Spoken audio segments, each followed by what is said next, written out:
Today the church celebrates Saint Patrick.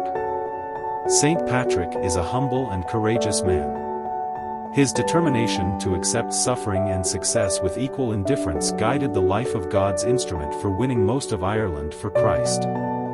Details of his life are uncertain.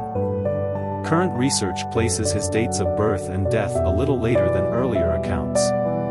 Patrick may have been born in Dunbarton, Scotland, Cumberland, England, or in northern Wales.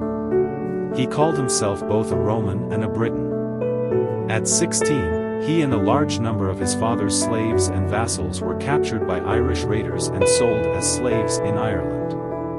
Forced to work as a shepherd, he suffered greatly from hunger and cold. After 6 years Patrick escaped, probably to France, and later returned to Britain at the age of 22. His captivity had meant spiritual conversion. He may have studied at Lérins, off the French coast. He spent years at Auxerre, France, and was consecrated bishop at the age of 43. His great desire was to proclaim the good news to the Irish.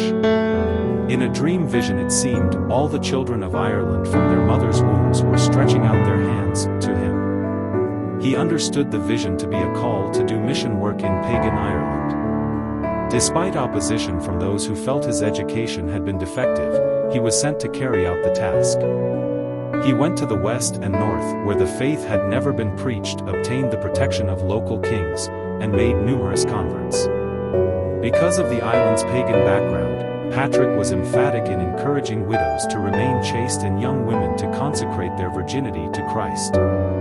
He ordained many priests, divided the country into dioceses, held church councils, founded several monasteries and continually urged his people to greater holiness in Christ. He suffered much opposition from pagan druids and was criticized in both England and Ireland for the way he conducted his mission. In a relatively short time, the island had experienced deeply the Christian spirit, and was prepared to send out missionaries whose efforts were greatly responsible for Christianizing Europe.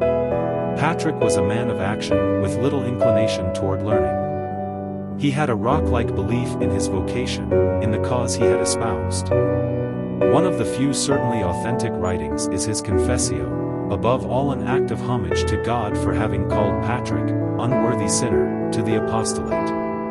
There is hope rather than irony in the fact that his burial place is said to be in County Down in Northern Ireland, long the scene of strife and violence. Reflection. What distinguishes Patrick is the durability of his efforts.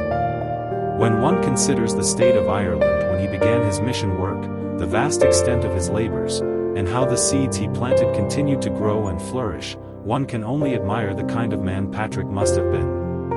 The holiness of a person is known only by the fruits of his or her work.